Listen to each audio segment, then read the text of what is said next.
Hi. Meet Sai. This is Sai. Oh, you guys met him once before. Can you say hi, buddy? Hi. You see you?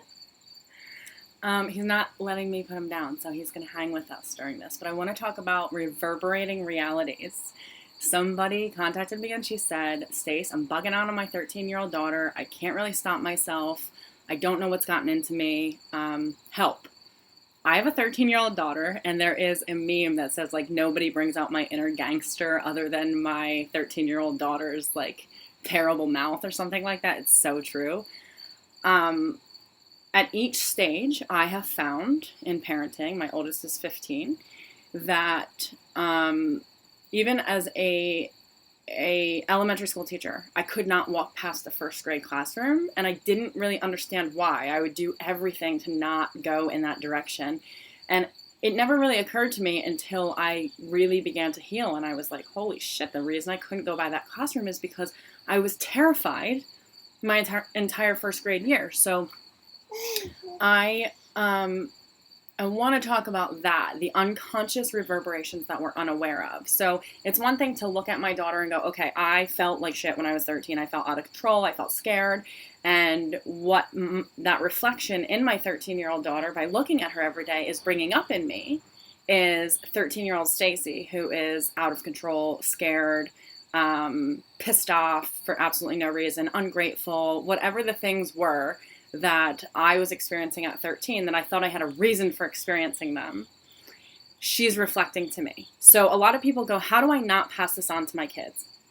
And we live our lives in rebellion to the way that we were raised. And I have a lot of people who come to me and go, but I did everything right. I don't understand how my kids ended up this way. As somebody who totally rebelled against the oppressive type of parenting, who never used shame. I would carry my children's shame before I would let them experience it themselves.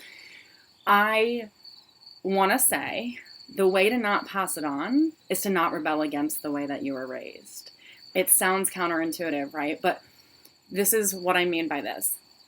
When we are rebelling against something and we go, I'm doing all of these things right, I'm gonna be better than my parents were because I know better. That thing is still in charge of us. It's still controlling us. So somebody reached out when she says, I'm freaking out on my 13-year-old daughter. I said to her, well, what was happening when you were 13? And she gave me this list of things, and she says, you know, I was silenced. I was watching my mom be powerless. She was crumbling. She said, I was watching my mom crumble. I was silenced. She said something about her dad, but what stuck out to me vibrationally was the use of her language. I was watching my mom crumble. And all I wrote back in parentheses was watching my mom crumble. And she kind of countered with this, like, well, the reason that my mom was crumbling was because she was under my father's oppression, and I have lived my life making sure that I'm never that person. Okay? So she left her daughter's father so that she would never end up like her mother. But she never dealt with the vibratory reality of what her mother was experiencing, that her mother, she may have been oppressed by her father, right? Or her husband at the time. Or she may have been oppressed by herself, which is what I have realized that we do as a species, is the second that we lose our oppressor, that somehow becomes our muse to get out of things. It's like, okay, I'm oppressed, so the way I can force myself to create in the world or expand is to move beyond the oppressor. But then when somebody misconstrues my interpretations of things, or when somebody says like, oh, this is what you meant and this is how I felt about it, I start oppressing myself. And I go, you should silence yourself. You should be, and it becomes my muse, my torture that I used to go, my mother is torturing me. This is literal torture, has transformed from, I no longer am tortured by her. But when I feel like I should be silenced and I have her voice inside of my head, it's not true that I am my own worst critic. It's true that my mother is my worst critic and her voice is still very loud inside of my head.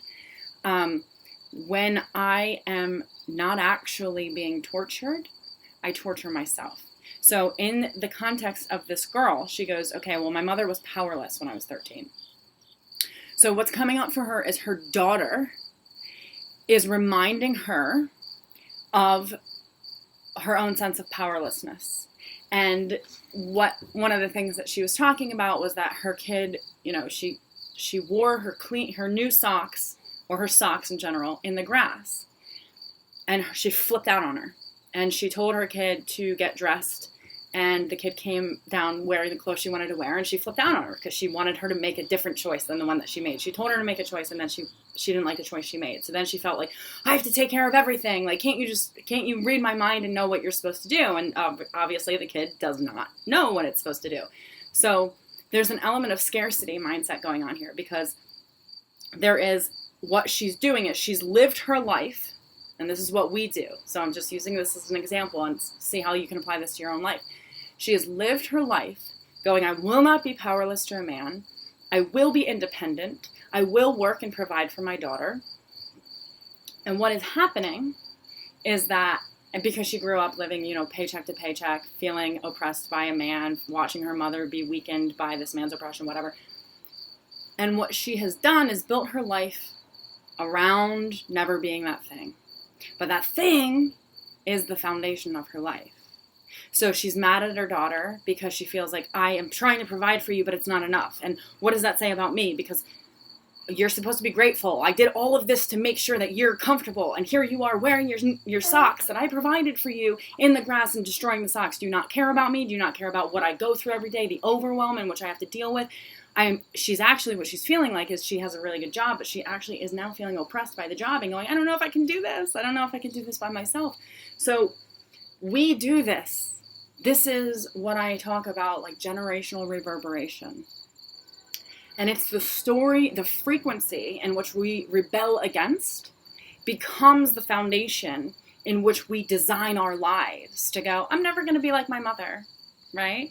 Or I'm never going to be like my father, or I'm doing it all right.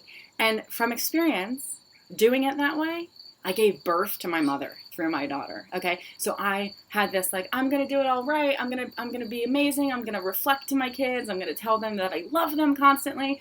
And you tell a 13-year-old in the morning that you love her, and she's like, oh, would you stop? Oh, my God. Nah, nah, nah.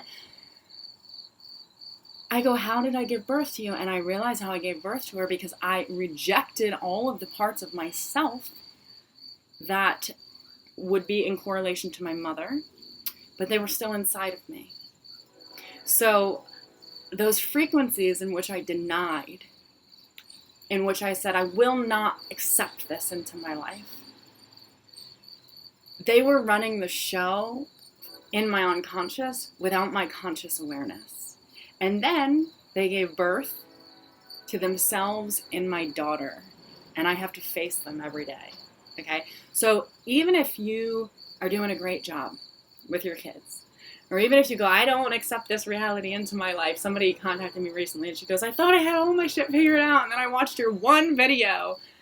And all of a sudden I was like, oh my God, I don't actually have it figured out. Well, congratulations, none of us do.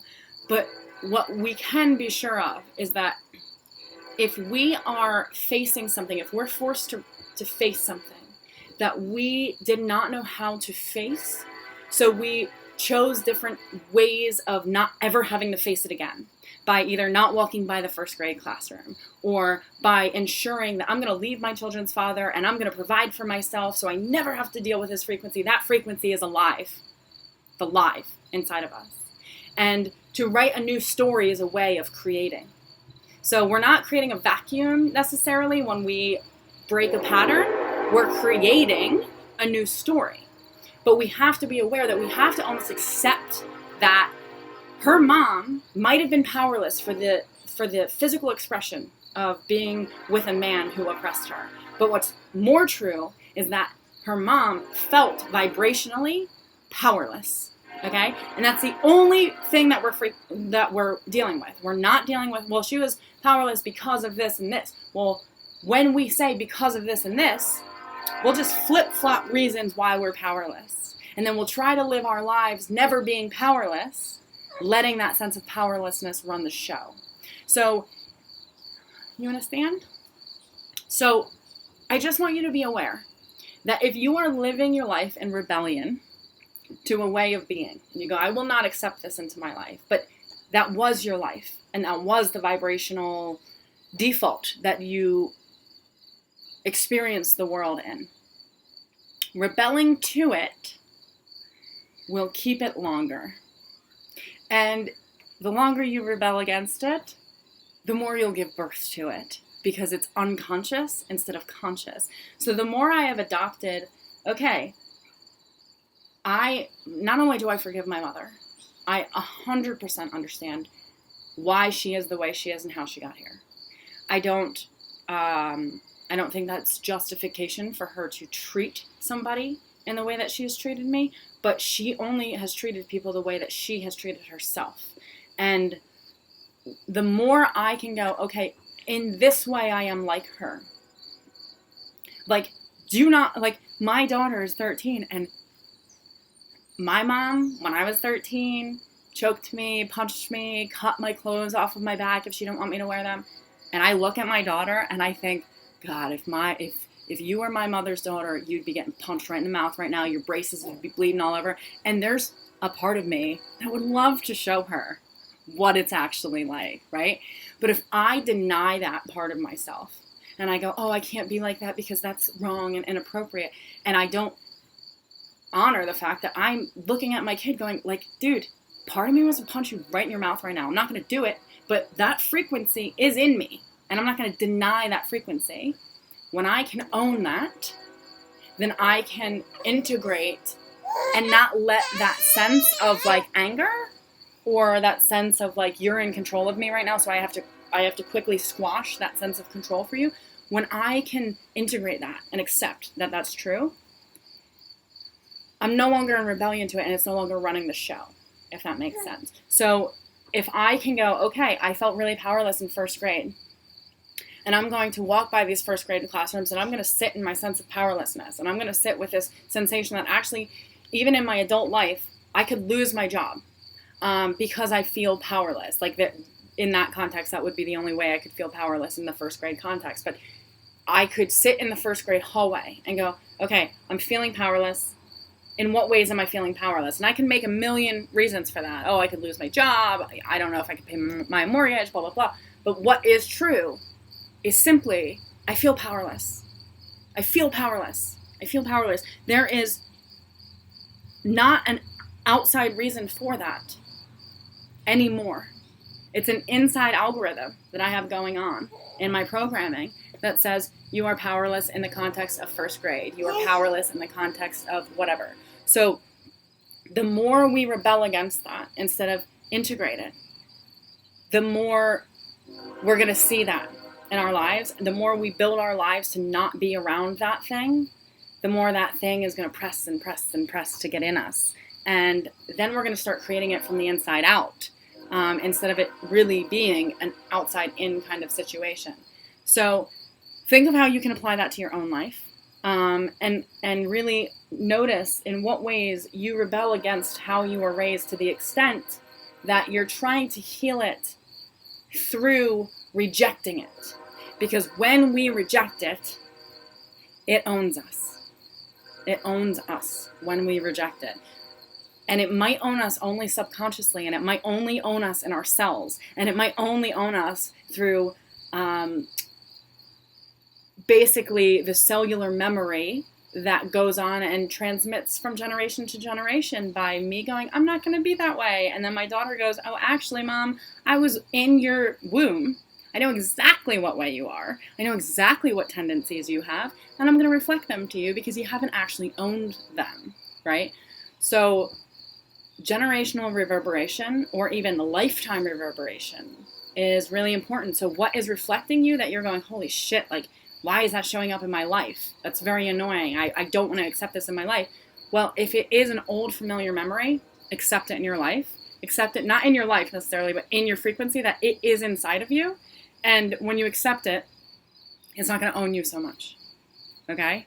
So I think that, to be fair, my daughter felt, my mother felt like I owned her because she felt so out of control by my sense of like, whatever, I'm no longer going to let you control me. So she had to like really, really lock it down at that particular 13-year-old phase in my life. We don't have to repeat the pattern in rebellion or acceptance, in the sense that we don't go like, okay, well, I was just used to being hit, so I'm just going to hit her. We have to embrace the pattern in frequency and dissolve the frequency so that we don't give birth to more things that make us have to face it over and over and over again. We can create a new story. We can integrate the frequency, dissolve it, and then we will be basically in control of it instead of it controlling us. But we cannot be in control of something by rebelling against it. We cannot be in control of something by rebelling against it. Please understand that. I am a rebel, but I really understand the generational effects of what that has caused. And it's not okay to accept the actions of the traumas that we have faced, but it is okay to accept the frequencies in which those actions were impulsed into the outside. And when we accept them, that's when we can move forward with the duality of our own wholeness in a heart-led way, instead of just this head way where it's like, I'm rejecting this and I'm not going to accept this. I promise you, what you're rejecting is going to keep showing up in your life, whether you think you've done it perfect or not. So I just wanted to pop on here and say that. This was quite long. Bye, guys.